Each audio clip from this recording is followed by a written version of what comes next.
Vector से related जितने concept है उन सबको जानेंगे, कॉन्सेप्ट के थ्रू कौन कौन से क्वेश्चन पूछे जाते हैं, कैसे क्वेश्चन पूछे जाते हैं, सबको करेंगे इसमें, ठीक है। वेक्टर चैप्टर में हमको वेक्टर और स्केलर के बारे में पता होना चाहिए। स्केलर, वेक्टर और स्केलर। तो वेक्टर क्या होता है, तो वो क्वांटिटी जिसमें क्या हो, डायरेक्शन के साथ साथ डायरेक्शन भी हो और प्लस मैग्नीट्यूड भी हो, प्लस मैग्नीट्यूड भी हो, डायरेक्शन प्लस मैग्नीट्यूड हो। और स्केलर जो होता है इसमें क्या होता है, इसमें केवल मैग्नीट्यूड होता है, ध्यान रखिएगा।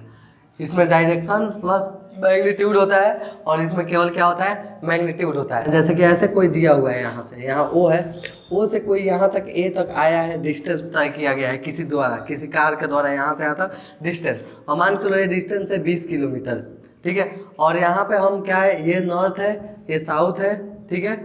और यहाँ हमारा क्या हो जाएगा, ईस्ट हो जाएगा और ये वेस्ट हो जाएगा। डायरेक्शन इसका क्या है, साउथ वेस्ट डायरेक्शन हो गया। और यहाँ पे मैग्नीट्यूड क्या है, 20 किलोमीटर, तो यानी कि इसमें मैग्नीट्यूड भी आ गया और डायरेक्शन भी मिल गया, तो हम इसको क्या बोलेंगे, ये हमारा वेक्टर है। अब देखिए स्केलर क्या है, जब स्केलर आपसे पूछेगा तो केवल कोई बोल देगा कि 20 किलोमीटर कोई कार जो है रन की है, तो बताओ ये क्या है, तो ये क्या हो जाएगा, हमारा स्केलर हो जाएगा, ये हमारा वेक्टर नहीं। क्या हम लोग को जानना है वेक्टर के बारे में। वेक्टर देखिए 3D के बारे में पहले नॉलेज होना जरूरी है। तो 3D में हम लोग को पता है कि इसमें 3 तो एक्सिस होता है, 3 एक्सिस होंगे। एक क्या होगा हमारा, एक्स होगा, एक होगा वाई, एक होगा जेड, ठीक है। और यहाँ पे ओ, ये हमारा ओरिजिन हो गया। कोई पॉइंट इधर तक है पी तक, यहाँ पी तक, तो ओरिजिन से अगर पी तक है पॉइंट इस तरह से जा रहा है, ठीक है, ओरिजिन से कहाँ तक गया, पी तक गया।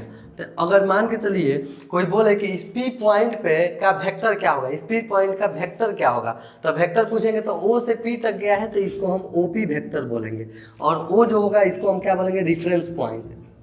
अभी ये हमारा क्या हो जाएगा, रिफरेंस पॉइंट। और ये जो पी पर जो वेक्टर आया इसी को हम क्या बोलते हैं, ओपी वेक्टर जो है, यही हमारा ओपी वेक्टर क्या कहलाता है, पोजीशन वेक्टर कहलाता है, पोजीशन वेक्टर होता है यही, ठीक है। मतलब कि पॉइंट टू पी का पोजीशन वेक्टर निकालना हो ओ के रेफरेंस में तो क्या होगा, ओपी, ठीक है। अगर ए कोई पॉइंट है और ए के रेफरेंस में पी का पोजीशन वेक्टर, तो वो हमारा क्या हो जाएगा, एपी। और वेक्टर का सिंबल, ये वेक्टर का सिंबल होता है। अब देखिए टाइप्स ऑफ वेक्टर हमारे पास यहाँ पे हो गए, जीरो वेक्टर है, यूनिट वेक्टर है, कोनिशियल वेक्टर, यहाँ पे कोलिनियर वेक्टर, इक्वल वेक्टर और नेगेटिव वेक्टर। जीरो वेक्टर क्या होता है, जीरो वेक्टर वो होता है जिसका मैग्नीट्यूड जीरो आ जाए। इसका अगर हम वेक्टर निकालेंगे तो ए पॉइंट के यही पॉइंट के रेफरेंस में अगर वेक्टर निकाले, ए पॉइंट का यही पॉइंट का, जैसे कि ये ओपी निकला है तो ओ रेफरेंस पॉइंट है, पी का निकाला गया पोजीशन वेक्टर, तो पी का पोजीशन वेक्टर ओ के रेफरेंस में निकाला गया तो क्या है, ओपी।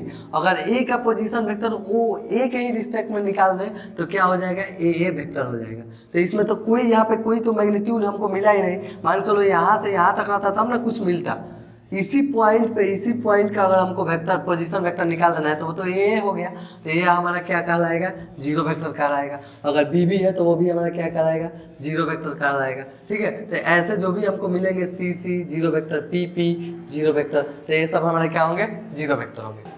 यहाँ पे है यूनिट वेक्टर। यूनिट वेक्टर क्या होता है, कोई भी वेक्टर हमको ऐसे वेक्टर है, इस वेक्टर का अगर हम मैग्नीट्यूड निकालते हैं, जैसे कोई ए बी वेक्टर हो गया, इसका मैग्नीट्यूड निकाले 1 आ जाए। अगर कोई ओपी वेक्टर है, इसका मैग्नीट्यूड निकाले, अगर इसका भी क्या है 1 है, तो ये दोनों हमारे क्या कहलाएंगे, यूनिट वेक्टर कहलाएंगे। क्या कहलाएंगे, यूनिट वेक्टर। अब ए वेक्टर ए बी वेक्टर निकाले 1 आया तो इसको डिनोट कैसे करते हैं, अगर यूनिट वेक्टर है तो लिखेंगे ए बी का कैप, इसको कैप पढ़ते हैं, ए बी कैप। तो यानी कि अगर ए वेक्टर इस तरह दिया हुआ है और इसका हम क्या, इसका मैग्नीट्यूड 1 हो गया तो इसको लिख सकते हैं ए कैप। अगर मैग्नीट्यूड 1 हो जाएगा तो इससे डिनोट करते हैं, इससे डिनोट करते हैं इसको। इसका बहुत ज़्यादा यूज होने वाला है, इस बात को ध्यान रखिए। अब देखिए कोनिशियल वेक्टर क्या होता है, वो दो या दो से ज़्यादा वेक्टर कोई भी जो सेम इनिशियल पॉइंट से जाए, मतलब वेक्टर जो होता है ना ऐसे जाता है, ये हो गया, ऐसे जाएगा, ये हो गया, तो ये सेम इनिशियल पॉइंट से निकला हुआ है ना, तो सेम इनिशियल पॉइंट से अगर वेक्टर निकलेगा तो वो दोनों हमारे हो जाएंगे कोनिशियल वेक्टर, ए वेक्टर बी वेक्टर। अगर मान चलो यहीं से ये निकल गया सी वेक्टर, यहीं से एक और निकल गया तो डी वेक्टर, इधर निकल गया ई वेक्टर, कहीं भी इधर चला गया ई वेक्टर, एफ वेक्टर। तो ये सब क्या है, सेम इनिशियल पॉइंट इसका सेम है, निकला हुआ है, ये हमारा हो गया ये वेक्टर क्या, कोनिशियल वेक्टर। अब देखो कोलिनियर वेक्टर क्या होता है, तो कोई एक लाइन है, ठीक है, और इसी लाइन के पैरेलल अगर वेक्टर ऐसे गए हुए हो तो ये हमारे क्या होंगे, ये दोनों कोलिनियर वेक्टर होंगे, ठीक है। अब ये नहीं सोचना है कि कोलिनियर वेक्टर मतलब कि एक ही लाइन पे वेक्टर हो, वो नहीं। कोलिनियर वेक्टर मतलब कि एक लाइन के पैरेलल जितने वेक्टर होंगे वो सारे कोलिनियर वेक्टर कहलाएंगे, चाहे उन वेक्टर का डायरेक्शन उल्टा क्यों ना हो, जैसे कि ऐसे भी हो, ऐसे हो, एक का ऐसे हो और एक का ऐसे हो, तो भी ये क्या कहलाएंगे, कोलिनियर वेक्टर ही कहलाएंगे, ध्यान रखिए। अब देखिए इक्वल वेक्टर क्या होता है, वेक्टर क्या होता है, ऐसे जाता है, ए वेक्टर मान के चलिए इधर चला गया, तो वो वेक्टर जिसका डायरेक्शन भी सेम हो, मैग्नीट्यूड भी सेम, इसी के इक्वल अगर कोई वेक्टर यहाँ पे चला गया बी वेक्टर, तो हमारा ए वेक्टर इक्वल क्या हो जाएगा, बी वेक्टर हो जाएगा, इस बात का ध्यान रखिएगा। अब देखिए अगर ए वेक्टर ऐसे लिख रहे हैं और इसका मैग्नीट्यूड भी आपस में क्या होना चाहिए, दोनों का इक्वल होना चाहिए। अगर ए वेक्टर इधर गया है और बी वेक्टर इधर बराबर है, दोनों का मैग्नीट्यूड भी बराबर है, तो वो दोनों कभी भी क्या होंगे, इक्वल वेक्टर नहीं होंगे। ध्यान रखना है मैग्नीट्यूड और डायरेक्शन दोनों सेम होना चाहिए, तभी जाकर क्या होगा, इक्वल वेक्टर होगा। निगेटिव वेक्टर क्या होता है, देखिए ए बी वेक्टर हम लिख दिए, अब इसका निगेटिव अगर हम निकालेंगे तो क्या होगा, बी ए वेक्टर होगा, बी से ए के तरफ, मतलब मान के चलिए ए से बी की तरफ जा रहा है ये, तो हम निकालेंगे तो बी से ए की तरफ आना चाहिए, तो इसका क्या हो जाएगा, ये निगेटिव वेक्टर हो जाएगा, इसका निगेटिव वेक्टर ये हो जाएगा। तो निगेटिव वेक्टर कभी भी क्या होता है, इस तरह से लिखा जाता है, और हम इसको ऐसे भी लिख सकते हैं, A B vector is equal to minus A B vector. ध्यान रखिए ए बी वेक्टर जो होगा वो क्या होगा, ए बी वेक्टर निगेटिव के बराबर, मतलब क्या, आप देखिए इसको उल्टा लिख दीजिए या ए बी को लिखिए तो उसमें माइनस लगा के लिख दीजिए, तो ये दोनों हमारे क्या होंगे, निगेटिव। वेक्टर को अधिकतर हम लोग पढ़ते हैं कंपोनेंट फॉर्म में, और कंपोनेंट फॉर्म क्या होता है वेक्टर का वो हम लोग जानेंगे। डायरेक्शन कोसाइन, डायरेक्शन कोसाइन आता है, एक आता है डायरेक्शन रेशियो, एक क्या आता है, डायरेक्शन रेशियो, एक आता है कंपोनेंट फॉर्म। कंपोनेंट फॉर्म जानने के लिए हम लोग को जानना होगा, अभी आप लोग को यूनिट वेक्टर बताए हैं। यूनिट वेक्टर क्या होता है, जिसको कैप से डिनोट करते हैं, जैसे ए का कैप है यूनिट वेक्टर, हम बताए हैं कि इसका यूनिट वेक्टर जो होता है वो क्या होता है, इस वेक्टर का अगर यूनिट 1 हुआ होगा तो ही इस वेक्टर को हम ऐसे डिनोट करते हैं, ठीक है। इस वेक्टर का अगर हम मैग्नीट्यूड निकालें 1 हुआ होगा तो ही ऐसे डिनोट करते हैं, ये यूनिट वेक्टर हो गया। एक्स वाई जेड ये कोऑर्डिनेट होगा। यूनिट वेक्टर तीनों पे रहता है, जिसको कंपोनेंट बोलते हैं, कंपोनेंट ऑफ वेक्टर्स बोलते हैं। तो कंपोनेंट ऑफ वेक्टर्स हम क्या लेते हैं, एक्स के लिए ले लेते हैं आई, ठीक है, आई का कैप, वाई के लिए ले लेते हैं जे का कैप, ठीक है, और के के लिए जेड के लिए ले लेते हैं के का कैप। पी एक पॉइंट है, अभी हमको पता है कि ओपी से इसको डिनोट करते हैं, ठीक है। इसको आर वेक्टर भी हम बोल सकते हैं, ऐसे आर से भी डिनोट कर लेंगे। तो पॉइंट यहाँ पे है, तब बोलेगा कि इस वेक्टर को बताइए क्या होगा। तो ये जो ओपी वेक्टर हमारा होगा ऐसे लिखेंगे, वो क्या होगा, एक्स के तरफ से एक्स आया है, इधर के तरफ से एक्स ना आया है, एक्स के तरफ हमारा यूनिट वेक्टर क्या है, आई है, तो ये हमारा हो जाएगा एक्स आई, ठीक है, अब प्लस क्या हो जाएगा, वाई जे, देखिए एक्स आई का कैप, वाई जे का कैप, अब प्लस जेड के का कैप, देखिए जेड के का कैप, ठीक है। अगर मान के चलिए यहाँ पे एक पॉइंट ले लिया हम ए, इस पॉइंट का 2,3,4, ठीक है, यहाँ से यहाँ तक हम क्या किए, इसको खींचे, इसको ओपी को हम आर वेक्टर भी लिख सकते हैं, ठीक है। और यहाँ पे हमारा क्या हो गया, ओ ए वेक्टर ये आ गया, ओ ए वेक्टर, या इसको हम मान के चलो ए वेक्टर ऐसे ले लेंगे, ए वेक्टर। तो अगर हमको ओ ए वेक्टर लिखना हो या ए वेक्टर लिखना हो तो हम क्या करेंगे, 2 आया है एक्स के तरफ से, तो क्या हो जाएगा 2i का कैप, 2i का कैप, फिर प्लस क्या हो जाएगा 3j का कैप, क्योंकि y का तरफ 3, तो ये क्या हो जाएगा 3j का कैप, और फिर प्लस क्या हो जाएगा 4k का कैप। तो ये हमारा क्या हो जाएगा, इस तरह से भी हम वेक्टर के फॉर्म को इस तरह से भी लिखते हैं, एक फॉर्म हो गया, मतलब लिखने का एक रिप्रेजेंट करने का तरीका फॉर्म हो गया। तो इसी फॉर्म को हम क्या बोलते हैं, कंपोनेंट फॉर्म बोलते हैं। यही जो फॉर्म है वेक्टर के लिखने का, यही क्या है, कंपोनेंट फॉर्म। और हमको इस चैप्टर में इसी पे क्वेश्चन ही पढ़ना है, मतलब यही पढ़ना है, ठीक है। अब इसी से रिलेटेड पढ़ना है, क्या होगा, दो वेक्टर को ऐड करेंगे तो क्या होगा, सब्ट्रैक्ट करेंगे तो क्या होगा, कोई स्केलर से मल्टीप्लाई कर देंगे तो क्या होगा, दोनों वेक्टर को मल्टीप्लाई करेंगे तो क्या होगा, दोनों वेक्टर को मल्टीप्लाई करने पर हमको अगर स्केलर कुछ मिल रहा है, मतलब केवल डिजिट मिल जाए 4 5 5 6, तो उसको क्या बोलते हैं, डॉट प्रोडक्ट बोलते हैं। तो कंपोनेंट फॉर्म को मल्टीप्लाई करने के बाद कंपोनेंट फॉर्म में ही आ जाए तो वो क्या हो जाता है, क्रॉस प्रोडक्ट हो जाता है। इन्हीं सब के बारे में पढ़ना है हम लोग को। अब देखिए अभी हम यहाँ पर लिखे हैं डायरेक्शन रेशियोज और डायरेक्शन कोसाइन। डायरेक्शन कोसाइन क्या होता है, कोसाइन मतलब कि कॉस थीटा, ध्यान रखिए आप, कॉस थीटा, बस कॉस थीटा से हम लोग को ध्यान रखना है। इसमें कॉस थीटा क्या होगा, तो देखिए ये जो ओपी है वो एक्स के साथ मान चले कोई कुछ ना कुछ तो एंगल बनाएगी, जिसको अल्फा ले लिए, ये किसके वाई के साथ कितना एंगल बनाएगी, इसको हम बीटा ले लिए, बीटा, और जेड के साथ जितना एंगल बनाएंगे उसको हम क्या कर ले लिए, गामा ले लिए। जेड के साथ जितना बनाएंगे उसको गामा, यहाँ से पूरा यहाँ तक गामा हो गया हमारा, ठीक है। अब क्या होगा कि जब इसको रिप्रेजेंट करेंगे कॉस अल्फा को, cos alpha is equal to, तो होता है एक्स बाई आर, मतलब यहाँ से यहाँ तक आर है।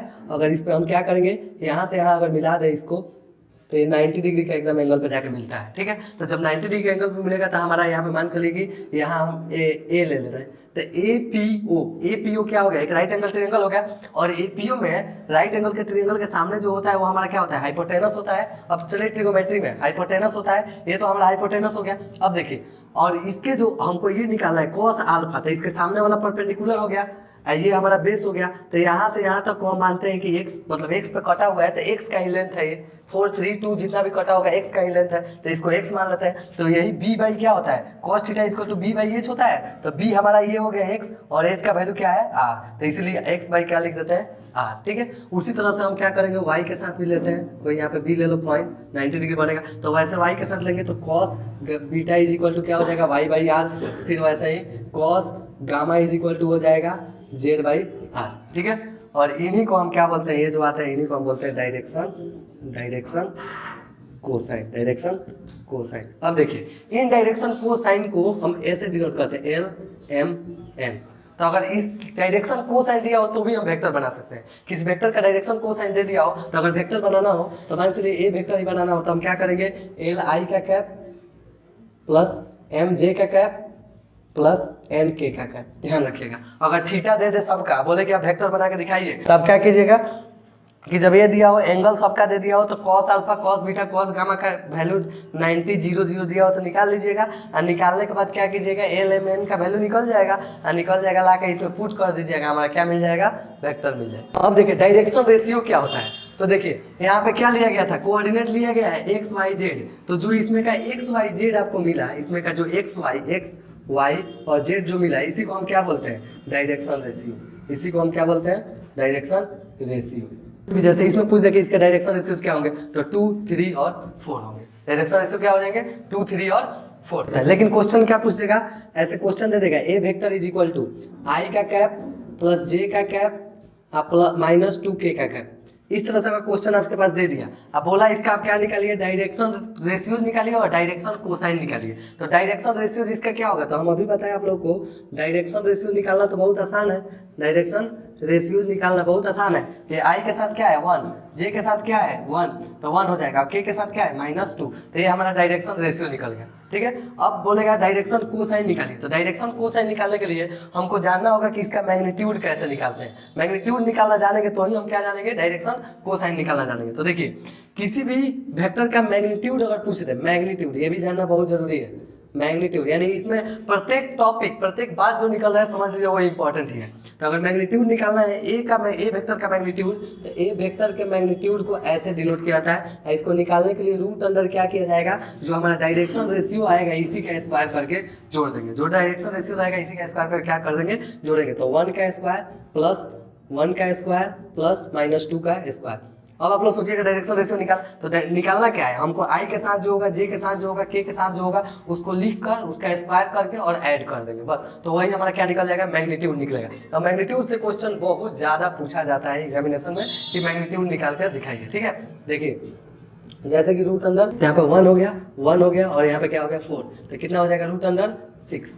ये हमारा क्या आ गया, मैग्नीट्यूड ए वेक्टर का। तो मैग्नीट्यूड निकल गया। अब देखिए पूछेगा डायरेक्शन कोसाइन, तो यहाँ पे लिखेंगे for direction cosine, direction cosine. तो डायरेक्शन कोसाइन निकालने के लिए हम क्या करेंगे, ध्यान दीजिए, पहले क्या करेंगे, मैग्नीट्यूड इसका निकाल लेंगे। तो ये तो हम निकालना अभी सीख गए, रूट अंडर 6 है, इसी का मैग्नीट्यूड निकाले। अब डायरेक्शन कोसाइन यहाँ पे लिख लीजिए, डायरेक्शन कोसाइन। तो डायरेक्शन कोसाइन निकालने के लिए क्या करेंगे, जितना डायरेक्शन रेशियो यानी आई के साथ जो लिखा होगा उसको ऊपर लिखेंगे, बाई इस मैग्नीट्यूड को नीचे रूट अंडर 6, फिर कोमा इसके साथ क्या है 1 बाई रूट अंडर 6, कोमा इसके साथ क्या है -2 बाई रूट अंडर 6। तो ये हमारा हो गया डायरेक्शन कोसाइन और ये हमारा हो गया डायरेक्शन रेशियो। और ऐसे मैग्नीट्यूड निकाल। अभी तक हम क्या पढ़े, अभी तक पढ़े कि एक पॉइंट है, इस पॉइंट का हम लोग कंपोनेंट फॉर्म में इस तरह से वेक्टर कैसे निकालते हैं, वेक्टर में कैसे निकालें, तो ये हम पढ़ लिए।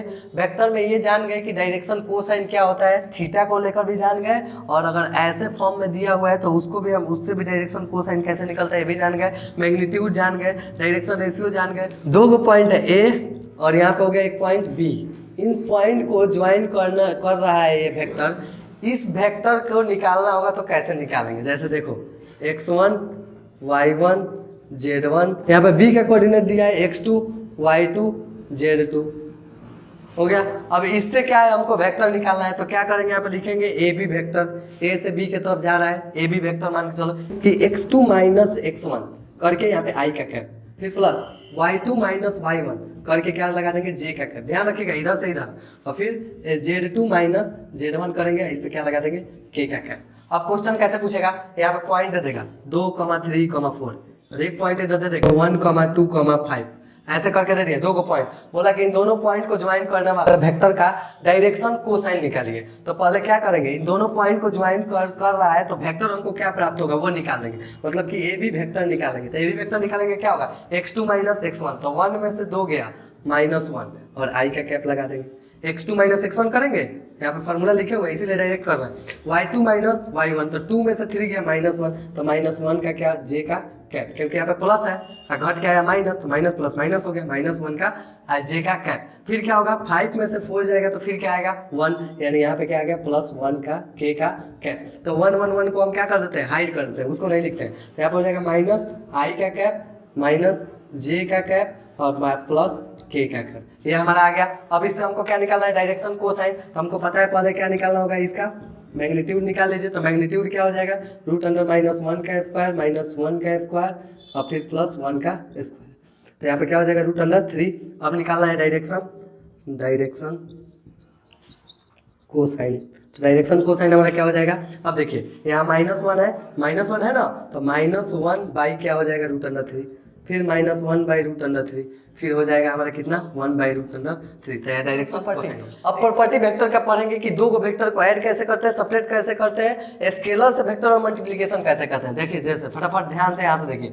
अब सम अगर देख लेते हैं, यहाँ पे दो गो वेक्टर पहले ले लेते हैं हम, ए वेक्टर में ले लेते हैं a1 आई का कैप, a2 जे का कैप और a3 के का कैप ले लिया। ये बी वेक्टर में ले लेते हैं b1 आई का कैप, b2 जे का कैप और b3 के का कैप। ये दो को वेक्टर हम ले लिए हैं a1 a2 a3 b1 b2 b3, ठीक है।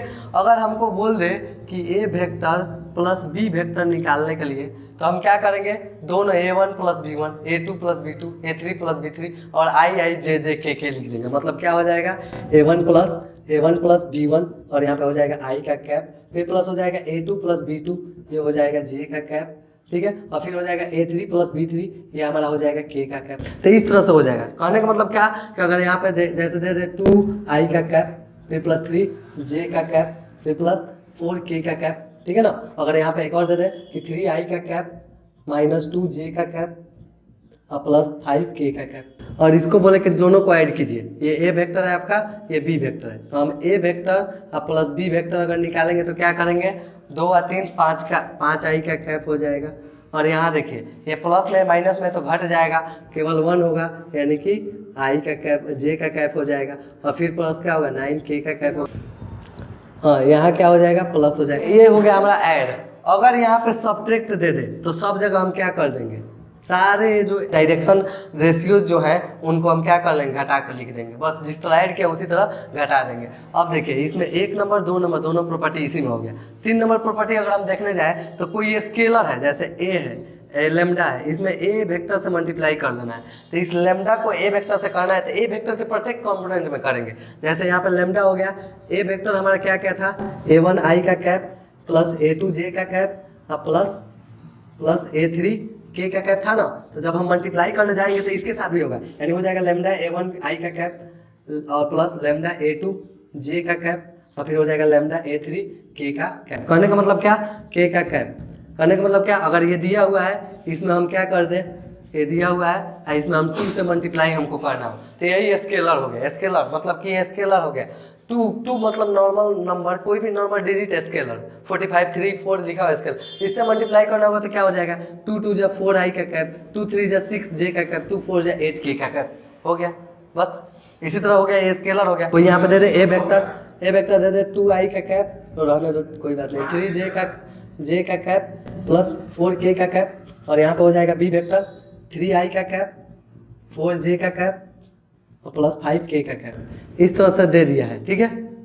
और यहाँ पे मान के लिए एक्स दे दिया है और यहाँ पे आपको जेड दे दिया है। अब बोलेगा कि ए वेक्टर इक्वल है बी वेक्टर के, तो कब इक्वल होगा, जब इसके एलिमेंट आपस में क्या होंगे, सबके इक्वल होंगे, तो इक्वल होगा। तो यानी कि जब इक्वल दे दिया है, बोलेगा एक्स और जेड का वैल्यू निकालिए, तो एक्स और जेड का वैल्यू निकालना बहुत आसान हो जाएगा। एक्स का वैल्यू हो जाएगा 2 और जेड का वैल्यू हो जाएगा 5, क्योंकि दोनों आपस में क्या है, ये दोनों वेक्टर आपस में बराबर है। तो ये इक्वल का कमाल हुआ, ऐसे इक्वल दिया रहा है, एक्स वाई का वैल्यू पूछे फटाक से बना दीजिएगा। ए वेक्टर और बी वेक्टर का दिया हुआ है, अगर आपसे पूछे कि ए वेक्टर और बी वेक्टर कोलिनियर है कि नहीं, क्या पूछे, ये A vector B vector collinear vector है कि नहीं, तो कोलिनियर वेक्टर देखने के लिए हम क्या करेंगे, इन दोनों सब का रेशियो निकालेंगे। जैसे 2/3, ठीक है, और 2/3/-2, 3/-2, और ये क्या हो जाएगा 4/5, दोनों का रेशियो कर लेंगे, दोनों के आई के साथ जो है, जे के साथ, के साथ। अगर ये सारा आपस में बराबर इक्वल हो गया तो कोलिनियर है, अगर सारा इक्वल नहीं हुआ, एक भी इक्वल नहीं हुआ तो कोलिनियर नहीं है। जैसे इसको करेंगे तो कोलिनियर होगा, नहीं होगा, इक्वल होगा ही नहीं। 2/3 है, 3/2 है, 4/5 है, इक्वल नहीं है, मतलब कि ए और बी कोलिनियर नहीं है, यानी नॉट कोलिनियर। ए बी जो है क्या है, नॉट कोलिनियर, ठीक है। अगर कोलिनियर आता है तो क्या होता है, ऐसे ही हम निकालते, कोई रेशियो आ जाता है 1/2, कोई किसी का आ जाता है 4/8, किसी का आ जाता है 3/6, किसी का आ जाता है 1/2। तो अगर सबको कटाते तो ये भी 1/2 हो जाता है, 4 2 8, ये भी 1/2 हो जाता है, यानी सारा आपस में क्या होता है, इक्वल होता है। तो अगर सारा आपस में इक्वल हो जाता तो ये क्या हो जाता है, हमारा कोलिनियर वेक्टर फॉर्मूला, ठीक है। इसको जानना बहुत जरूरी है। सेक्शन फॉर्मूला में कोई हमारे पास ऐसे है, देखिए, एक यहाँ से यहाँ तक गया है, एक यहाँ से यहाँ तक गया है, यहाँ से यहाँ तक इसको मिला दिए, इधर एक गया है वेक्टर, इधर एक वेक्टर गया। ये मान चलिए ऐसे वेक्टर है, या ऊपर की तरफ कहीं भी जा रहा है, इसको पी ले लीजिए, इसको क्यू ले लीजिए, इसको ओ ले लीजिए, और यहाँ से कोई ऐसा एक वेक्टर गया है और इसको क्या कर दिया है, 2 भाग में बांट दिया है, एक इधर और एक इधर। इसको हम m बोल देंगे, या n या n या m कुछ भी, तो ये n हमारा हो जाएगा, ये m हो जाएगा। इस तरह से अगर बांटा हुआ है, ये r है, यहाँ तक r पॉइंट है, तो अगर कोई बोलेगा पी क्यू वेक्टर को r जो है वो किस m/n में बांटा हुआ है, m/n में क्या कर दिया है, बांट दिया। m/n में डिवाइड कर रहा है, वो कैसे डिवाइड कर रहा है, तो इंटरनली। अब वहाँ पे o से p गया है, तो इसको मान लीजिए a वेक्टर, इसको मान लीजिए b वेक्टर, ठीक है, वो पी क्यू, तो पूरा हो जाएगा हमारा ए बी। ए वेक्टर ये हो गया, बी वेक्टर ये हो गया, और ये मान चलिए यहाँ पे काट रहा है, तो इसको अगर हम सी वेक्टर लेते हैं, तो अगर बोलेगा कि सी वेक्टर निकालिए जो कि क्या कर रहा है, पी क्यू लाइन है, जो कि ए बी वेक्टर को ए से बी, हम लोग इतना पढ़े हैं, देखिए ट्रायंगुलर थ्योरम पढ़े, इसलिए हम बता रहे हैं। ए प्लस बी जो होगा, ए वेक्टर प्लस बी वेक्टर जो होगा, वही क्या होगा हमारा, पी क्यू वेक्टर होगा। ये ध्यान रखिएगा, ए वेक्टर प्लस बी वेक्टर ही क्या होगा, पी क्यू वेक्टर, क्योंकि एक ट्रायंगुलर रूल होता है। ट्रायंगुलर रूल में यहाँ से यहाँ तक अगर वेक्टर जा रहा है, और ए वेक्टर और यहाँ पे बी वेक्टर जा रहा है, और ये सी वेक्टर है, तो ये क्या होगा, ए वेक्टर प्लस बी वेक्टर करने पर क्या आएगा, सी वेक्टर आएगा, अगर इसका इनिशियल पॉइंट सेम है तो, ठीक है। तो इस बात को ध्यान में रखिएगा। तो ए वेक्टर कभी भी प्लस बी वेक्टर किसके बराबर हो जाएगा, सी वेक्टर के इक्वल होगा। ऐसे भी क्वेश्चन पूछा जाएगा, इसी को बोला जाता है ट्रायंगल लॉ। यहाँ से देखिए ओपी वेक्टर ए वेक्टर है और ये है, तो इन दोनों को का सम करेंगे तो पी क्यू वेक्टर आ जाएगा, ठीक है। तो यानी कि ए वेक्टर बी वेक्टर, अब इस तरह से बोल दें कि पी क्यू वेक्टर को एम आर पॉइंट क्या कर रहा है, m/n में डिवाइड कर रहा है, तो आप क्या निकालिए, सी वेक्टर निकालिए या ओ आर वेक्टर निकालिए। तो उसके लिए क्या होगा, कैसे डिवाइड कर रहा है, इंटरनली कर रहा है, तब ध्यान रखना है। तो यहाँ पर क्या हो जाएगा, ओ आर वेक्टर लिखिए आप या सी वेक्टर लिखिए, तो दोनों के लिए एक फॉर्मूला क्या हो जाएगा, तो B vector into M plus A vector into n by M plus n। अगर ये क्या करें, ये r जो है एक्सटर्नली काटे,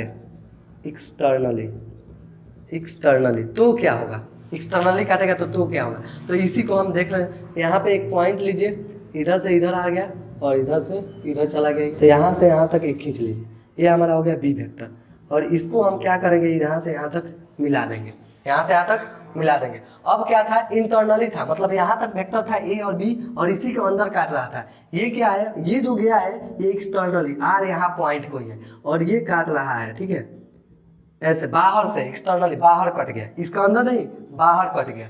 और बाहर कटा तो टोटल यहाँ से यहाँ तक हमारा एम था, यहाँ से लेकर यहाँ तक क्या था, एम था, और केवल यहाँ से यहाँ तक एम था। ये ध्यान रखना, एक्सटर्नली बोलेगा तो क्या होगा कि हमारा ये हो गया, हमारा ये हो गया पी, ये हो गया क्यू, इसमें क्या था, ये पी क्यू था, और ये हमारा क्या हो गया आर, और यहाँ ओ है।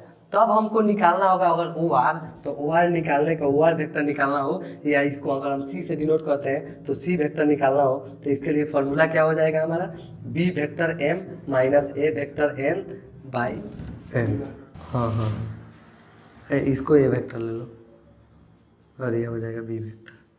तो ए वेक्टर है, ये बी वेक्टर, ठीक है। सॉरी देखिए यहाँ पे, यहाँ ए कर लीजिए, यहाँ बी कर लीजिए, हो गया। ये आर क्या है, मिड पॉइंट है दोनों के, तो जब मिड पॉइंट होगा तो हमको अगर ओ आर वेक्टर निकालना होगा तो ये तो पता है, A vector plus B vector by 2 कर देंगे बस।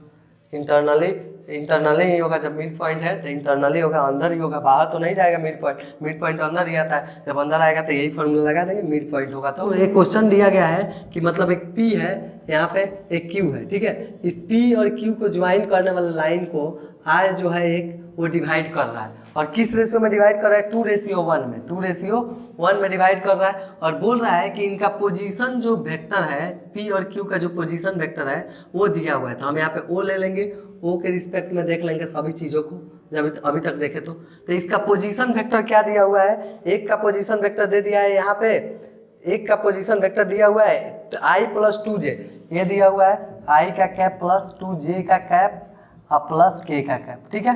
एक का दे दिया पोजीशन वेक्टर, मान चलो इसका पोजीशन वेक्टर जी, इसको ए वेक्टर से डिनोट करो, इसको भी ए लेट कर लेना है। और बी वेक्टर क्या दे दिया है हमारे पास, तो बी वेक्टर का पोजीशन दिया है माइनस आई का कैप, ठीक है, प्लस जे का कैप और प्लस के का कैप। यहाँ पे आप लोग कंफ्यूज होंगे कि फिर इसको देगा कैसे, लिखने के लिए बोलेगा कैसे, तो देखिए कैसे बोला है कि P और Q दो पॉइंट है, उनको मिलाने वाले लाइन को R जो है, लाइन सेगमेंट को R जो है डिवाइड कर रहा है 2:1 में, और दोनों का क्या दिया हुआ है, दोनों का इसका इस OP और इस OQ का पोजीशन वेक्टर दो दिया हुआ है। तो पूछ रहा है कि जो R से जो इंटरनली और एक्सटर्नली पूछा है, तो find the position vector of point R। तो क्या बोला है कि आर का पोजीशन वेक्टर निकालिए, तो आज आर का पोजीशन वेक्टर क्या हो जाएगा, ओ आर वेक्टर, या इसको आप किसी से भी डिनोट कर दीजिए, आर इसको सी से डिनोट कर दीजिए तो सी वेक्टर। तो इसको निकालने का क्या होगा, बोला है क्वेश्चन में इंटरनली और एक्सटर्नली, इंटरनली और एक्सटर्नली। तो इंटरनली के लिए ये फॉर्मूला लगा दीजिएगा, एक्सटर्नली के लिए ये लगा दीजिएगा। अभी आप लोगों को बताएंगे कि मल्टीप्लाई कैसे करते हैं, किसी भी जैसे 2 से अगर इसमें ये दिया हुआ है, इसमें किससे मल्टीप्लाई करना होगा, 2 ही से ना करना होगा। इसका फॉर्मूला लगाएंगे तो क्या होगा, M B vector plus N A vector, अब भाई क्या हो जाएगा, एम प्लस एन होगा ना ये। अब देखिए जब ये होगा तो m का वैल्यू कितना है इसमें, ये m है ये n है, तो ये 2 है, 2 इंटू बी वैक्टर क्या है, 2 इंटू बी वैक्टर i। तो जब करेंगे तो 2i 2j 2k यहाँ पर लिख लीजिए, और फिर प्लस करके और क्या होगा 1 इंटू ये जो a वेक्टर का जितना दिया हुआ है उसको लिख लीजिए। अब i क्या हो जाएगा, m प्लस n मतलब 2 प्लस 1 कर लीजिए, और फिर जब इंटरनली एक्सटर्नली बोलेगा तो यहाँ माइनस और यहाँ माइनस कर लीजिएगा। कि दो को अगर वेक्टर है, यहाँ पे p है और यहाँ पे q है, इन दोनों वेक्टर को मिलाया जा रहा है तो एक मिड पॉइंट प्राप्त हो रहा है, ठीक है। तो इस मिड पॉइंट का पोजीशन वेक्टर निकालिए, आर मिड पॉइंट है तो मिड पॉइंट का पोजीशन वेक्टर निकालिए, और इन दोनों का पी से कोई वो एक रेफरेंस पॉइंट लिख लीजिए, इससे एक पोजीशन वेक्टर इसका दिया होगा आई के करके दिया होगा, इसको भी आई जे के कैप में दिया होगा, इसका पूछेगा तो क्या कीजिएगा, ये वाला फार्मूला लगा दीजिएगा जब मिड पॉइंट पूछेगा तो यानी कि आप बैठ कर रिवाइज कीजिए तो सारा हो जाएगा। इतना तक अभी पढ़े तो 10.1 बना लीजिए, 10.2 बना लीजिए एनसीईआरटी का, ठीक है। आर एस अग्रवाल वगैरह का भी बुक है तो उनसे बनाइए, तो और बन निकालना है, दो वेक्टर का प्रोडक्ट निकालना है। मान चलिए ए वेक्टर यहाँ पर दिया हुआ है, हम लिख ले रहे हैं फटाफट, A1 आई का कैप, A2 जे का कैप,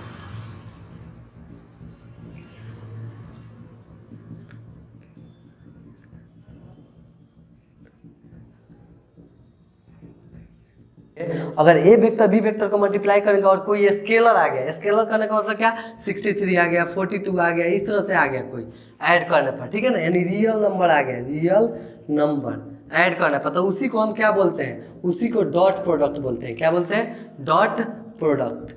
डॉट प्रोडक्ट बोलते हैं या स्केलर प्रोडक्ट बोलते हैं, स्केलर प्रोडक्ट, ठीक है ना। अगर दूसरा, अगर वेक्टर वेक्टर को मल्टीप्लाई किए और एक वेक्टर ही हमको मिल गया, मतलब इसी तरह से आई जे के में ही मिल गया, तो आई जे के में जब मिल जाएगा तो इसको हम क्या बोलेंगे, इसको बोलेंगे vector product, vector product, product vector product, या इसी को बोलते हैं क्रॉस प्रोडक्ट, क्रॉस प्रोडक्ट। अब देखिए इसको डिनोट कैसे करते हैं, तो इस प्रोडक्ट को डिनोट करने के लिए हम क्या करते हैं, ए वेक्टर और बी वेक्टर है तो लिखेंगे ए वेक्टर और डॉट बी वेक्टर। अभी यहाँ पे हम लिखे कि डॉट प्रोडक्ट, तो ए वेक्टर डॉट बी वेक्टर, तो हमेशा याद रखिएगा ऐसे वाला आएगा, इसमें बहुत कंफ्यूजन होता है। अब देखिए अगर आप क्या कीजिएगा, इसको डिनोट करना होगा तो क्या करेंगे, ए वेक्टर और क्रॉस बी वेक्टर, देखिए यहाँ पे क्रॉस प्रोडक्ट भी लिखा है, तो ए वेक्टर क्रॉस बी वेक्टर, तो इसको कैसे निकालते हैं, इसको कैसे निकालते हैं एक एक करके समझेंगे।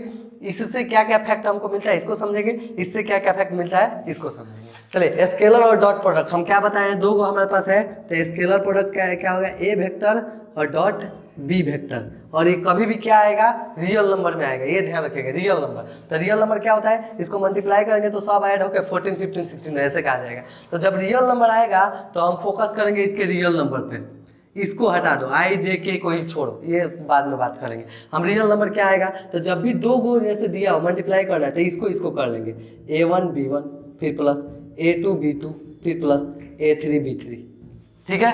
मतलब कहने का मतलब क्या, अगर हमारे पास ये दे दे 2i का कैप, 2i का कैप, 3j का कैप, 4k का कैप, फिर दे दे 3i का कैप, 4j का कैप, ठीक है, और फिर दे दे माइनस 2k का कैप, एक माइनस में ले रहा है। अब दोनों का बोलेगा कि प्रोडक्ट निकालिए, ये ए ही है, ए बी है, ए बी है, बोलेगा प्रोडक्ट निकालिए और डॉट प्रोडक्ट निकालिए, तो डॉट प्रोडक्ट क्या होगा, ए वेक्टर और डॉट बी वेक्टर। तो जब भी निकालेंगे तो क्या होगा, 2 3 जा 6 फिर प्लस 4 3 जा 12 फिर प्लस माइनस तो माइनस हो जाएगा, और यहाँ पे हो जाएगा 4 2 जा 8, तो हमारा क्या हो जाएगा 18 माइनस 8 यानी क्या आ जाएगा 10, आंसर क्या आ जाएगा हमारा 10 आ जाएगा। तो ये हमारा क्या निकला, डॉट प्रोडक्ट निकला। अब इम्पॉर्टेंट चीज़ इससे जानिए, इम्पॉर्टेंट, बहुत ज़्यादा इम्पॉर्टेंट, ठीक है।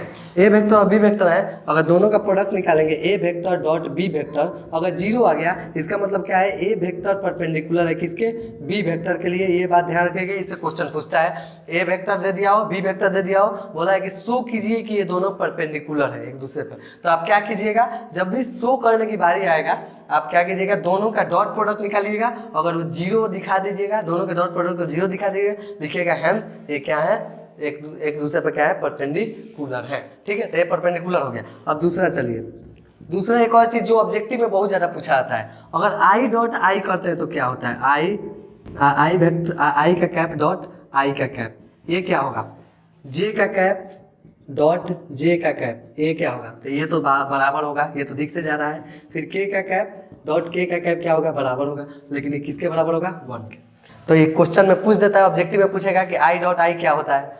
अब वहाँ पे छोटा सा चीज़ है, वहाँ पे घबरा जाएंगे कि आई डॉट आई क्या होता है, तो जानते हैं, तो 1 होता है, ठीक है। अब देखिए आई डॉट जे, ध्यान रखिएगा, आई के साथ जे, आई कैप जे, और इक्वल जे कैप डॉट के कैप इक्वल के कैप डॉट आई कैप। ध्यान रखिए, इसके ऑर्डर को चेंज भी करें, जे आई भी करें, के जे भी करेंगे तो ये क्या होगा, 0 के बराबर होगा। इस बात को ध्यान में रखना है आप लोगों को, ठीक है। 0 क्यों होगा, अब ये बताया आप लोगों को 0 क्यों होगा, क्योंकि ये तीनों लाइन जो होता है ना, ये क्या होता है 90 के एंगल पे एक दूसरे से मिला हुआ रहता है, 90 पे झुका रहता है। क्योंकि ये जो होता है ना, आप बोलिएगा 90 कहाँ है, यहाँ तो इतना लंबा है, तो इतना लंबा थोड़े है जी, ये हो गया ये, और ये जो तीसरा लाइन है वो ऐसे खड़ा रहता है, इस पे ऐसे खड़ा रहता है। तो देखिए, तो ये 90 हो गया, यहाँ से यहाँ 90, यहाँ से यहाँ 90 हुआ कि नहीं, तो ये खड़ा होता है, 3D फिगर है, इसीलिए ये बाहर की तरफ निकला होता है, तो हम लोग इधर दिखाते हैं, ये 2D नहीं है, 3D फिगर है, तो यहाँ ध्यान दीजिए। तो ये हो गया 90 होता है। हम अभी क्या बोले कि जो परपेंडिकुलर होता है उनको मल्टीप्लाई करने पे क्या होगा, 0 होगा।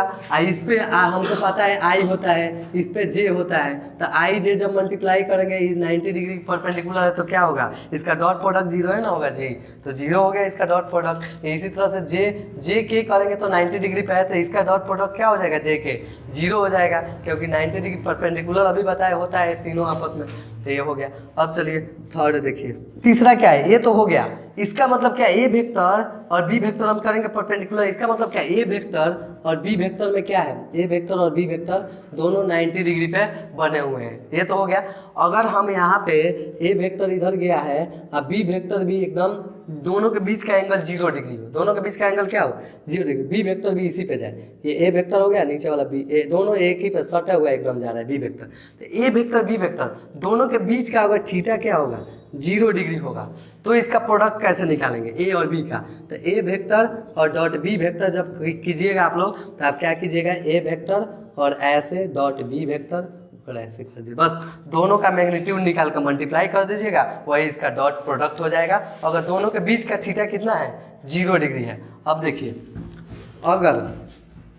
अगर दोनों के चौथा नंबर, अगर दोनों के बीच का थीटा कितना है 180 डिग्री है। जैसे देखिए ऐसे गया, ये हमारा हो गया इधर की तरफ, ये हमारा हो गया ए वेक्टर, ठीक है, और इधर एक गया, ये हमारा हो गया बी वेक्टर, और दोनों के बीच का एंगल कितना है पाई है। पाई मतलब 180, मतलब कि पाई, थीटा कितना है पाई है। तो जब थीटा पाई रहेगा तो दोनों के बीच का डिस्टेंस कैसे निकाले, जल्दी निकालने का तरीका है, वो तो हमको पता ही है कि अगर बोल देगा कि दोनों के बीच का एंगल 0 डिग्री है तो डिस्टेंस बताइए। जब दोनों का मैग्नीट्यूड इतना दिया है तो दोनों का डॉट प्रोडक्ट बताइए। तब मैग्नीट्यूड को मल्टीप्लाई करते हैं, लेकिन हम सोचेंगे मैग्नीट्यूड से कैसे निकालेंगे, हम तो एक एक डिजिट को मल्टीप्लाई करते हैं। तो ये जानना जरूरी है, आप भले ये जानते हो लेकिन ये जानना जरूरी है आपके लिए। तो क्या हो जाएगा, A vector dot B vector अगर हम निकालेंगे तो हमारा क्या हो जाएगा माइनस ए वेक्टर और यहाँ पे हो जाएगा बी वेक्टर, दोनों का वही होगा, बस इसमें माइनस लगेगा, 0 वाले में माइनस नहीं लगेगा। अब थीटा से भी रिलेटेड आता है पांचवा, ये ध्यान रखिए cos theta. A vector dot B vector by A vector का यहाँ पे मैग्नीट्यूड डॉट बी वेक्टर का मैग्नीट्यूड, यही होता है cos theta is equal to ये होता है। तो यानी कि अगर थीटा कोई भी दिया हो 30 डिग्री 60 डिग्री ऐसे करके दे दिया हो और बोले कि दोनों का मैग्नीट्यूड दे दे, दोनों इस ए बी का मैग्नीट्यूड दे दे या ए बी दे दे या दोनों के बीच का थीटा दे दे 30 डिग्री, तो हम इसका यूज करेंगे प्रोडक्ट निकालते समय। कैसे, अगर ए वेक्टर डॉट बी वेक्टर हमको निकालना होगा तो क्या करेंगे, डॉट प्रोडक्ट निकालना होगा तो हम क्या करेंगे, ए वेक्टर डॉट बी वेक्टर अगर हमको ये निकालना है तो इधर आके मल्टीप्लाई हो जाएगा, यानी मैग्नीट्यूड ऑफ ए वेक्टर और magnitude of B vector into cos theta. समझ में आया। तो ये जब दो गो हमारे पास वेक्टर हो और थीटा दिया हुआ तब डॉट प्रोडक्ट बोले तो ऐसे। लेकिन अधिकतर क्या होता है कि दो वेक्टर दे देता है, अब बोलता है कि आप इसके बीच का क्या निकालिए, एंगल निकालिए। दो वेक्टर दे देगा, बोलेगा इसके बीच का एंगल निकालिए। तो इसके बीच का एंगल कैसे निकालेंगे, ये दो को वेक्टर है, इसके बीच का एंगल, तो इसके बीच का एंगल ऐसे निकालेंगे। थीटा इज इक्वल टू क्या हो जाएगा, कॉस इनवर्स। और जो हमारे पास दो गो ये क्या है, दो गो वेक्टर है, उन दोनों वेक्टर का डॉट प्रोडक्ट निकाल लीजिए और दोनों का मैग्नीट्यूड का प्रोडक्ट निकाल लीजिए और यहाँ पे लिख दीजिए ए वेक्टर डॉट बी वेक्टर निकाल लीजिए। वो तो निकालना आसान है, मल्टीप्लाई करके निकाल लीजिए। अब आई ए वेक्टर का मैग्नीट्यूड डॉट बी वेक्टर का मैग्नीट्यूड कर लीजिए और ये करने पे जो आएगा वही हमारा क्या होगा, थीटा हो जाएगा। कि अगर ए वेक्टर दिया हुआ है और इसमें क्या करना है, B vector plus C vector आपको निकालना है, डॉट प्रोडक्ट कर, यहाँ पे डॉट देकर दे दिया, तो क्या होगा फार्मूला। तो जब इस तरह से आपसे फार्मूला पूछेगा तो आप ए डॉट बी हो जाएगा, A vector dot B vector plus A vector dot C vector. बस ध्यान रखिएगा, इससे इसमें जैसे नॉर्मल मल्टीप्लिकेशन होता है वैसे ही मल्टीप्लाई कर देंगे, ठीक है। अब 7वां नंबर देखिए, तो 7वां नंबर में क्या है, अगर डेल्टा कोई है, इसको क्या किया, ए वेक्टर और डॉट बी वेक्टर से अगर इसके डॉट प्रोडक्ट में मल्टीप्लाई करना है तो क्या कीजिएगा आप लोग, तो आप लोग क्या कीजिएगा कि इसका डॉट प्रोडक्ट निकाल के जो डेल्टा दिया उससे मल्टीप्लाई कर लीजिएगा। मतलब कि अगर ए वेक्टर और डॉट बी वेक्टर कर दे और 2 से बोले मल्टीप्लाई करने के लिए तो डॉट निकाल कर 2 से कर देंगे। जैसे कि इसमें 2 से करने के लिए तो यहाँ पे 10 या 2 से कर देंगे 20 हो जाएगा। या आप लोग ऐसे भी कर सकते हैं कि इससे किसी एक में मल्टीप्लाई कर लीजिए, यानी लेमडा ए वेक्टर और डॉट बी वेक्टर भी हो सकता है, ये भी हो सकता है, ठीक है। ऐसे भी हो सकता है कि लेमडा ए वेक्टर और लेमडा बी वेक्टर। ये हम क्यों बता रहे हैं, जब ऐसे हो ही जाएगा तो क्यों बताएं, जब ऐसे प्रोडक्ट निकाल के मल्टीप्लाई हो ही जाएगा तो क्यों बताएं, इसलिए बताएं कि ऑब्जेक्टिव में अगर आपसे इस तरह से दे दे इतना इक्वल हो सकता है कि नहीं, तो आप लोग क्या कीजिएगा, इसको ट्रू फॉल्स बोले तो ट्रू कर दीजिएगा। समझ में आया ना। तो और मतलब दोनों हो सकता है इसमें। यूनिट वेक्टर निकालने के लिए अगर कोई वेक्टर दिया है, हम ये पहले बताना भूल गए थे इसलिए अभी बता दे रहे हैं कि अगर ए वेक्टर कोई दिया हुआ है यहाँ पे, इससे बोले कि इसी के डायरेक्शन में यूनिट वेक्टर निकालिए ए कैप, तो कैसे निकालेंगे, वेक्टर को यूनिट में कैसे चेंज करेंगे, इसको ध्यान दीजिए। तो वेक्टर को यूनिट में चेंज करने के लिए क्या होता है, ए वेक्टर में ही 1/a वेक्टर के मैग्नीट्यूड से मल्टीप्लाई करेंगे, या आप ऐसे भी लिख सकते हैं A vector by magnitude of A vector. यहाँ पे देखिए एक प्रोजेक्शन से रिलेटेड क्वेश्चन आता है, प्रोजेक्शन निकालने के लिए, ठीक है, प्रोजेक्शन। तो प्रोजेक्शन निकालने के लिए आता है कि ए वेक्टर का प्रोजेक्शन निकालिए ऑन बी वेक्टर पे, ए वेक्टर का प्रोजेक्शन बी वेक्टर पे। तो ए वेक्टर का प्रोजेक्शन बी वेक्टर को निकालने के लिए क्या होता है, ए वेक्टर और डॉट बी का कैप। अब देखिए ए वेक्टर बी वेक्टर दिया है तो बी का कैप कैसे निकालेंगे, तो ये ध्यान रखिए कि ए वेक्टर आपके पास दिया हो और मान के चलिए बी वेक्टर आपके पास दिया हो, ऐसे कोई भी वेक्टर दिया हो और इसका यूनिट वेक्टर निकालना हो, बी वेक्टर का कैप, कोई भी वेक्टर आपके पास दिया हो इसका यूनिट वेक्टर निकालना हो, तो आप क्या कीजिएगा कि इसका ए बी वेक्टर इसमें डिवाइड कर दीजिएगा बी वेक्टर के मैग्नीट्यूड से, तो बस इसका यूनिट वेक्टर निकल जाएगा। तो कभी भी पूछेगा कि प्रोजेक्शन निकाल के दिखाइए इसका, तो आप क्या कीजिएगा, जब भी प्रोजेक्शन ए वेक्टर बी वेक्टर दे दिया है, अब बोलेगा कि ए वेक्टर का प्रोजेक्शन बी वेक्टर पर निकालिए, तो आप क्या कीजिएगा, ए वेक्टर डॉट बी का कैप ऐसा कर दीजिएगा। अब बी से बी का कैप निकालना है, यहाँ पे आपको पता है कि बी वेक्टर दिया और बी का कैप निकालना हो, तो बी वेक्टर अब बाई इसका मैग्नीट्यूड निकाल कर डिवाइड कर दीजिएगा। तो मैग्नीट्यूड निकालेंगे तो आई जे के में आएगा, और जो मैग्नीट्यूड आएगा रूट अंडर या रूट हट भी जाएगा तो भी। एक्सरसाइज 10.3 हो गया। 10.3 में यहाँ पे एक क्वेश्चन दिया हुआ है, कौन सा नहीं बनेगा। जैसे ये देखिए 2 नंबर वाला जो 3 नंबर वाला क्वेश्चन है, प्रोजेक्शन निकालने के लिए बोला है। प्रोजेक्शन नहीं, छाया, ए का छाया बी पे बन रहा है। जैसे यहाँ पे ए वेक्टर इधर गया है, ठीक है, ये ए वेक्टर, और यहाँ पे मान के चलो बी वेक्टर गया है, तो ए वेक्टर का जो प्रोजेक्शन है इस बी वेक्टर पे कहाँ से कहाँ तक बन रहा है, इसको निकालने का फॉर्मूला क्या होता है, तो ए वेक्टर डॉट बी का कैप। अब बी का कैप निकालने के लिए हम बताएंगे कि बी वेक्टर से बी का कैप कैसे निकालेंगे, ऐसे कर लेंगे, बी का कैप की दोनों का डॉट प्रोडक्ट निकाल लेंगे, डॉट प्रोडक्ट यहाँ पे बता दिए, तो हमारा क्या निकल जाएगा, प्रोजेक्शन आसानी से निकल जाएगा। तो इस बात का ध्यान रखिए, इसमें से कोई ऐसा क्वेश्चन नहीं है जो आपसे नहीं बनेगा, सब एकदम आसानी से आप लोग बना लीजिएगा। इवेलुएट प्रोडक्ट इतना यहाँ पे डॉट प्रोडक्ट दिया है, इवेलुएट कर दीजिए, ये सारा है, आप बनाइए, इसमें कोई आपको दिक्कत नहीं होने वाला। अब इसके बाद दूसरा है क्रॉस प्रोडक्ट, उसको भी पढ़ा जाएगा। यहाँ पे वेक्टर और cross product of 2 vectors. Cross product क्या होता है, अभी हम बताएं, क्रॉस मतलब क्रॉस, जैसे कि ए वेक्टर और क्रॉस बी वेक्टर, यहाँ पे हो जाएगा ऐसे आई जे और यहाँ पे के, सबका कैप ले लीजिए। यहाँ पे हो जाएगा A1 A2 A3 B2 B3, ये हमारा क्या है, डिटर्मिनेंट्स है। इसको सॉल्व कर देंगे, इसका प्रोडक्ट निकल जाएगा। तो अगर इसको सॉल्व करने जाएंगे तो हमको क्या मिलेगा, ये हमारा डॉट प्रोडक्ट इतना आ गया, तुम ऐसे लिखो या इसको एक्सटेंड करके ऐसे लिखो, इतना आई के साथ, इतना जे के साथ, और इतना जे के साथ, और इतना के साथ हो जाएगा।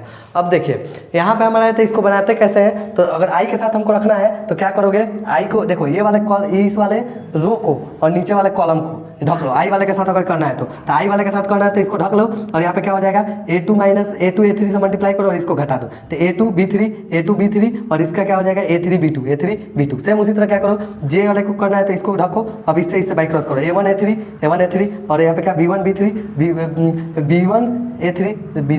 B1, ठीक है। अब देखिए इसको अगर आप ढकिएगा तो क्या हो जाएगा, A1 A2 तो A1 B2 हो जाएगा, और यहाँ पे क्या हो जाएगा B1 A2 B1, और यहाँ पे क्या होना चाहिए A2, तो B1 A2 है, तो इस तरह से के निकल जाएगा। तो हम जल्दी लिख कर और यहाँ पे समझा दिया, ऐसे निकलेगा, ठीक है। अब चलिए, अब इसके बारे में कुछ इंपॉर्टेंट चीज़ जान रहे हैं हम, इम्पॉर्टेंट क्या होता है उसको जाने। अगर ए वेक्टर इंपॉर्टेंट में देखिए, ए वेक्टर क्रॉस बी वेक्टर है, अगर ये 0 है, इसका मतलब क्या है कि ए वेक्टर जो है वो पैरेलल है किसके, बी वेक्टर के। ये ध्यान रखिएगा, इसमें 0 होने पर पैरेलल होता है, बस इस बात को ध्यान में रखिएगा। दूसरा बात ये ध्यान रखिए कि जब भी आई का कैप और क्रॉस आई का कैप हम लोग करते हैं, इक्वल जे का कैप अक्रॉस जे का कैप हम लोग करते हैं, फिर इक्वल के का कैप अक्रॉस के का कैप करते हैं, तो किसके बराबर होता है, 0। अब देखो यहाँ पे आई का कैप क्रॉस जे का कैप करेंगे तो क्या हो जाएगा, के का कैप होगा। ध्यान रखिएगा, आई जे करेंगे तो के कैप के बराबर आएगा। अगर हम क्या करेंगे यहाँ पे जे का कैप और क्रॉस के का कैप करेंगे तो आई के कैप के बराबर हो जाएगा, ठीक है।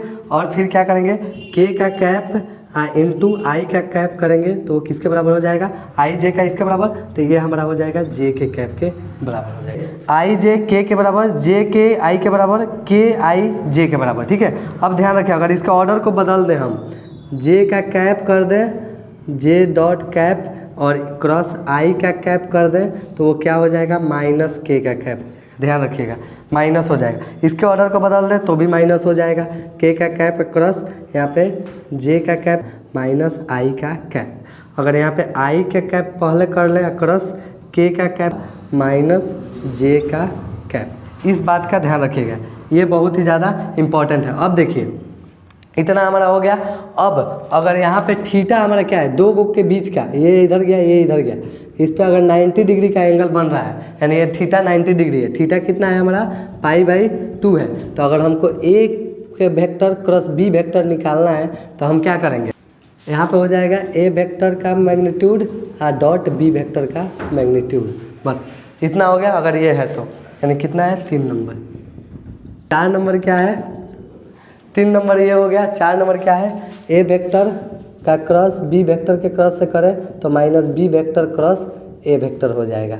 इस बात का भी ध्यान रखिएगा। थीटा π/2 होगा तो इसका प्रोडक्ट निकालना क्या होगा, ये होगा। यानी कि अगर इन दोनों पूछे कि ये दोनों वेक्टर क्या है, एक दूसरे के परपेंडिकुलर है, शो कीजिए, तो इसका क्रॉस निकालेंगे और इसके क्या करेंगे, वो क्रॉस जो होगा इसका मैग्नीट्यूड के प्रोडक्ट के बराबर आ जाएगा। इसका मतलब क्या है कि ये एक दूसरे पे 90 डिग्री है। नहीं तो 90 डिग्री देखना होगा तो डॉट प्रोडक्ट निकालेंगे, पैरेलल देखना होगा तो ये निकाल के कर लेंगे। 5 नंबर जो है, 5वां नंबर देखो, इसमें क्या होता है, sine theta is equal to होता है A vector cross B vector by magnitude A vector dot magnitude B vector, magnitude B vector. ठीक है, ये हमारा जो होगा वो क्या होगा, sine theta is equal to इतना होगा।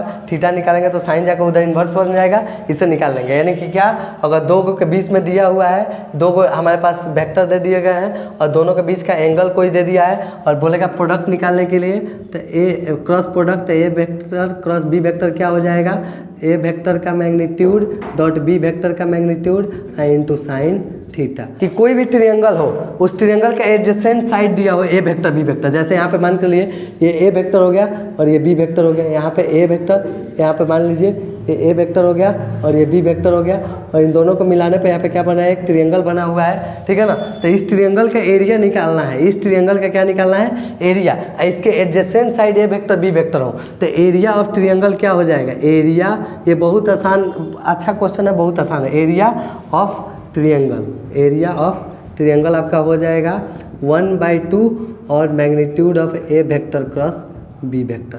जो ए वेक्टर बी वेक्टर आएगा वो कैसे आएगा, वेक्टर में ही आएगा। मतलब ए वेक्टर क्रॉस बी वेक्टर निकालेंगे आई जे के में ही आएगा, तो उसी का मैग्नीट्यूड निकाल कर 1/2 कर देंगे तो हमारा इसका एरिया निकल जाएगा। अगर इसी से कोई पैरेललोग्राम बन रहा है तो पैरेललोग्राम का अगर एरिया निकालना हो तो क्या होगा, और उसका एडजेसेंट साइड दिया हो। पैरेललोग्राम कैसे बनता है, एक इधर से इधर चला गया, ये इधर चला गया, इधर से ये इधर आया, ये आकर मिल गया। मतलब कि ये दो हमारा वेक्टर है, ये ए वेक्टर है, ये बी वेक्टर है, और इसके बीच का क्या है, थीटा भी कोई दिया हो तो ऐसे है। अगर बीच का थीटा दिया होगा तो भी एरिया निकाल सकते हैं हम। थीटा दोनों के बीच का दिया है तो भी निकाल सकते हैं। बी वेक्टर और ए वेक्टर और फिर यहाँ पे क्या हो जाएगा, साइन थीटा। ठीक है, ये जो थीटा है वो थीटा, तो दोनों के हमारा दोनों ये दे दिया हो, इसके बीच का एंगल भी दे दिया हो तो भी हम निकाल सकते हैं एरिया। केवल दोनों दे दे तो भी हमें इसका एरिया निकाल सकते हैं। इसमें से 1/2 बस घटा देंगे। अब देखिए, अब क्या है कि इस तरह से अगर पैरेललोग्राम बनता है, इसका एरिया अगर हमको निकालना होगा तो अब एरिया ऑफ 7 नंबर देखिए, एरिया ऑफ पैरेललोग्राम, बहुत आसान है, पैरेललोग्राम। तो यहाँ पे हो जाएगा A vector cross B vector, इसका मैग्नीट्यूड निकाल दो, एरिया पैरेललोग्राम। अगर इसके बीच का एंगल दिया हो तो निकालना हो, सेम यही हो जाएगा। अगर थीटा दिया है सेम यही हो जाएगा। क्या हो जाएगा, बी वेक्टर ए वेक्टर और यहाँ पे हो जाएगा साइन थीटा। बस, तो हमारा पैरेललोग्राम का दो तरह से हम एरिया निकाल सकते हैं, ट्रायंगल का भी दो तरह से एरिया निकाल सकते हैं। डिस्ट्रीब्यूशन इसमें कैसे, डिस्ट्रीब्यूशन लॉ कैसे लगेगा, जैसे कि ए वेक्टर यहाँ पे दे दिया है अक्रॉस, यहाँ पे B vector plus C vector है, तो क्या करना होगा, ए वेक्टर क्रॉस बी वेक्टर और plus A vector cross C vector. बस यही हमारा क्या हो जाएगा, आंसर हो जाएगा। ठीक है, और ए वेक्टर एक और यहाँ पे था, कहाँ गया, ए वेक्टर डॉट बी वेक्टर इतना हो गया, और था कि A vector dot B vector अगर आप निकालते हैं, एक और था कि अगर ए वेक्टर आप निकालते हैं क्रॉस बी वेक्टर तो ये किसके बराबर होगा, माइनस बी वेक्टर क्रॉस ये वेक्टर के। इतना आप लोग को जानने के बाद कोई ऐसा क्वेश्चन नहीं है जो छूट जाए, ठीक है। अब क्या होगा कि नेक्स्ट क्लास में हम क्या करेंगे कि इससे रिलेटेड जितने क्वेश्चन होंगे सभी जो क्वेश्चन थोड़ा सा मुश्किल कर रहे होंगे, आप लोग को प्रॉब्लम कर दे रहे होंगे, उन क्वेश्चन को हम लोग करेंगे, ठीक है। तो अगर इतना को आप लोग पढ़ लेते हैं, इतना को लिख लेते हैं अच्छे तरह से, और उसके बाद से आप एक्सरसाइज में एंटर करते हैं, तो एक्सरसाइज को हमको लग रहा है कि आसानी से बना लीजिएगा। मैथ ऐसा सब्जेक्ट होता है जिसमें कुछ एडवांस दिमाग लगाना ही पड़ता है, तो वो लगाना पड़ेगा आप लोगों को। कुछ क्वेश्चन वैसे दिए रहते हैं मैथ्स में, तो वो करना पड़ेगा, ठीक है।